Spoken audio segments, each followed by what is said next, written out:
falar bem rapidamente de retocolite, por quê? Porque a retocolite não tem muita manifestação ultrassonográfica. Tá? Então, a retocolite, ela acomete mais a mucosa, o segmento geralmente fica limitado ao segmento, à camada mucosa e não tem muita manifestação ultrassonográfica, diferente da doença de Crohn, tá bom?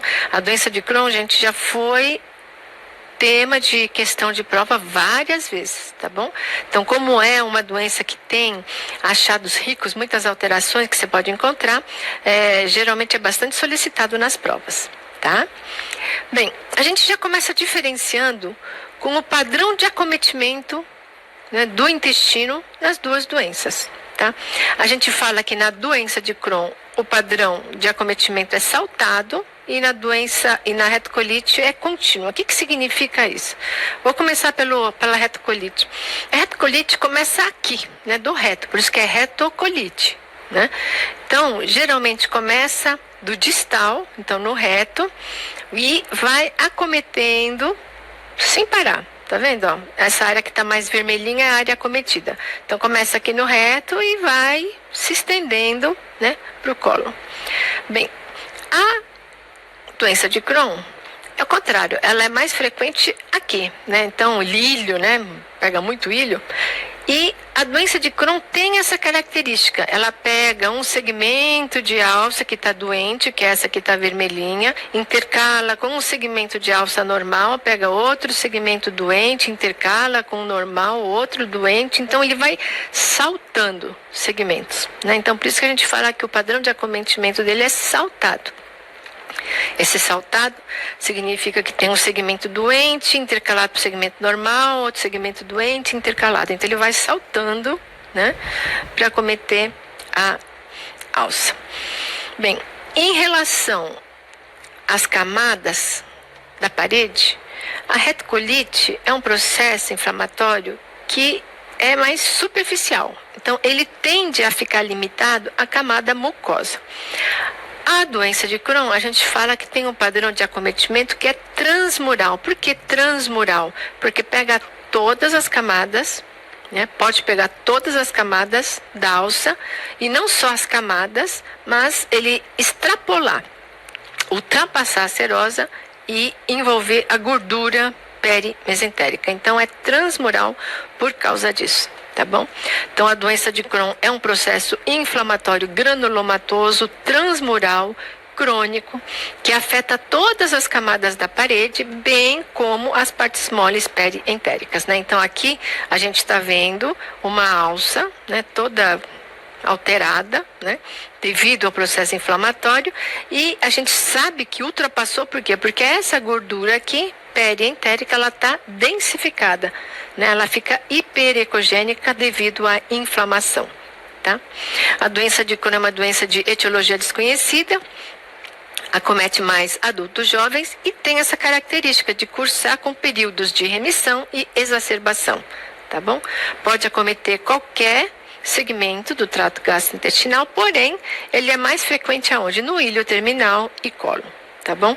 A parede do tubo, no segmento do trato gastrointestinal, no segmento acometido, vai ficar espessa, rígida, né, com perda do peristaltismo e com estreitamento da sua luz.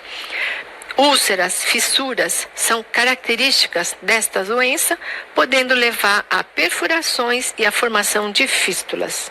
Tá?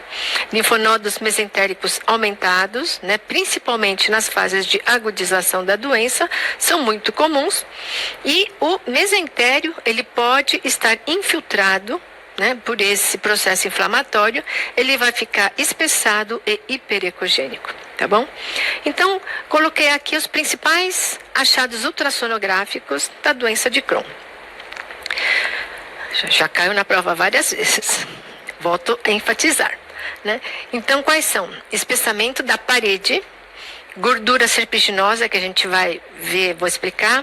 Hiperemia, quando a gente fala em hiperemia, é o Doppler colorido, óbvio, na fase aguda vai estar aumentada. Estenoses, linfadenopatia mesentérica, né, reacional, que a gente já viu. E anormalidades da mucosa, que são fissuras e ulcerações, tá bom? Bem, começando pelo espessamento da parede. Gente, espessamento da parede intestinal é o achado mais comum, tá? Então, a gente sabe que é normal até 3 milímetros no delgado, até 5, né? E esse espessamento tende a ser concêntrico, tá bom? Fora da fase aguda, daquele que o processo inflamatório está bem exacerbado, ele tende a preservar a estratificação das camadas, mas naquela fase aguda, em que pega todas as camadas, né? Aí a gente perde essa diferenciação das camadas, tá?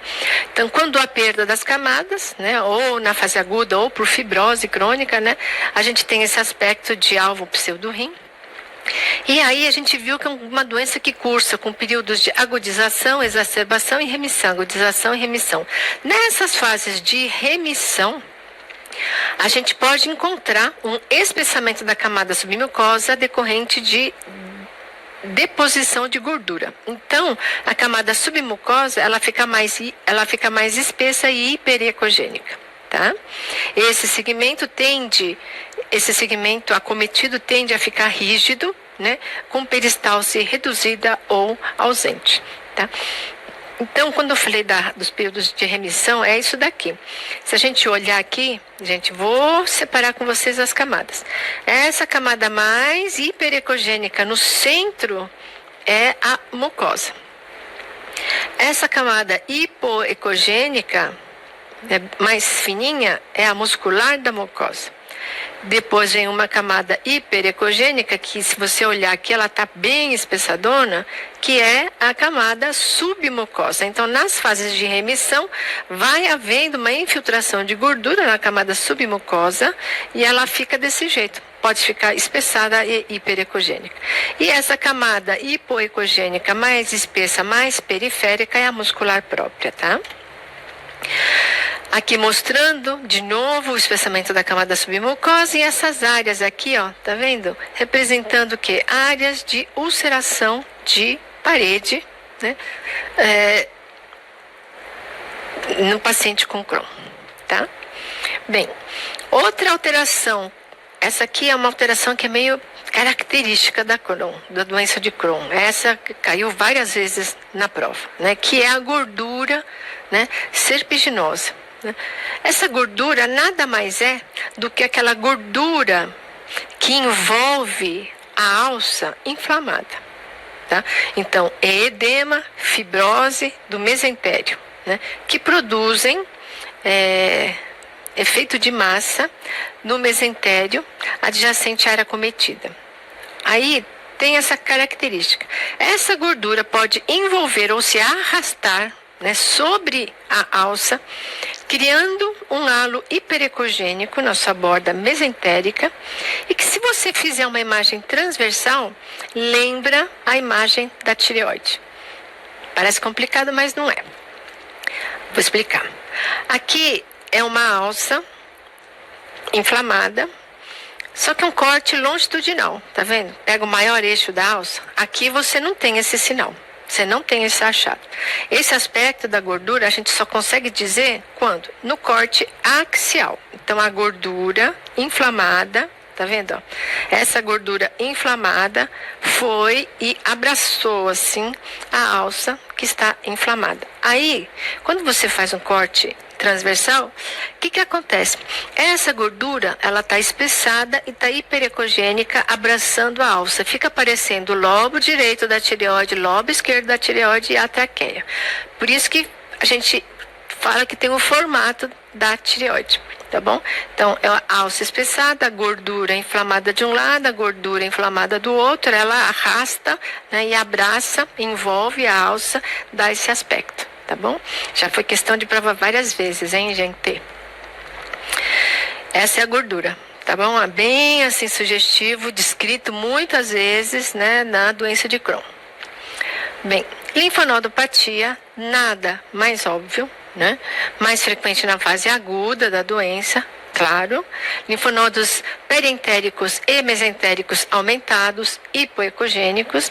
Eles tipicamente são redondos ou ovalados e nessa fase aguda vão perder o hilo hiperecogênico. Quando você coloca o Doppler, você vai ver um aumento da vascularização desses linfonodos. Nenhum mistério aí, né?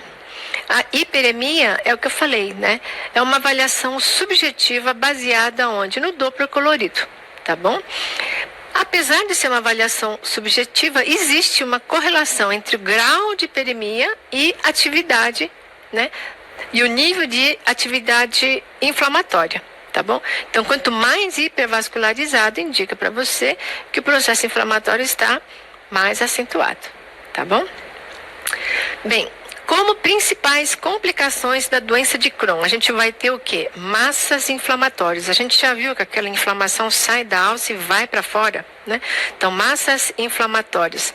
A gente já viu, né, que fissuras, perfurações e fístulas, né? Então, fístula, perfuração são complicações clássicas, né, descritas na doença de Crohn. Além disso, podemos ter obstrução, porque a gente viu que aquela alça que fica com a parede espessada, ela fica rígida, com estreitamento luminal, né? E além disso, né, existe uma forma de apendicite, que depois eu vou falar melhor quando falar das condições agudas, relacionado aí à doença de Crohn. Tá bom? Em relação a essas massas inflamatórias, é a complicação mais frequente, né, da doença de Crohn e nada mais é do que aquela alteração inflamatória, um bloqueio inflamatório, tá bom? Então, a gente chama de flegmão quando ainda não tem o que? Líquido. Então, flegmão é a alteração inflamatória anterior ao estágio de liquefação. Tá, então, nessa fase você vai ver uma área hipoecóica, mal definida, sem conteúdo líquido. Então, aquela alteração inflamatória é o flegmão. Quando você tem formação de líquido, então é abscesso, né? Então, você pode ter abscesso. Conteúdo gasoso pode aparecer no interior desse abscesso. Tá? E tomar cuidado, né? Dependendo da quantidade do conteúdo gasoso, ele pode mascarar, né, dificultar o teu diagnóstico. Você vai achar que aquilo é uma alça. Então, é um exame que precisa ser feito com carinho, né, com cuidado, tá bom? Aqui exemplos, né? Então, é uma alteração inflamatória sem conteúdo líquido ainda, a gente chama de flegmão. Aqui mostrando presença de gás, né, nessa lesão. E aqui, quando você tem já componente líquido, abscesso, tá bom? As fístulas podem ocorrer de alça para alça, de alça para a vagina, de alça para a bexiga, né? Pode variar. As fístulas tendem a ter um aspecto sempre muito parecido, né? Que são trajetos hipoecogênicos, né? Então, ligando aquela alça, né, alterada a outra estrutura onde se formou a fístula. No caso aqui, né, quando a gente trata de trato gastrointestinal, lembrar que pode haver passagem de gás por aquele trajeto fistuloso e acaba facilitando, nos ajudando, né, na detecção, porque esses pontinhos de gás vão aparecer como os trajetos, como os focos hiperecogênicos, tá bom? Bem, em relação à estenose, gente, a estenose, ela pode ocorrer por dois mecanismos. Uma delas é a redução da luz mesmo, né? Então, você tem uma alça, um segmento de alça, que fica espessada, fibrosa, né? Diminui a luz e obstrui. Então, você vai ver aqui um segmento de alça espessada, com a luz reduzida, com uma dilatação a montante, né? Outra causa de estenose aqui na doença de Crohn, ela é mais funcional, entre aspas, né? Aquela alça, ela se deforma, né, e fica numa angulação aguda e fixa, né? Então, o conteúdo aqui, para passar por essa angulação aguda, né, é uma alça que quase se dobra assim, né? Fica mais difícil, pode trazer, então, uma obstrução que é mais do tipo funcional, tá bom? Bem, em relação à retocolite, muito simples. A inflamação da mucosa do cólon, né, de forma contínua, de distal para proximal, então do reto para cima, tá bom? Tem poucas manifestações no ultrassom. O achado mais frequente, o que é? Espessamento parietal.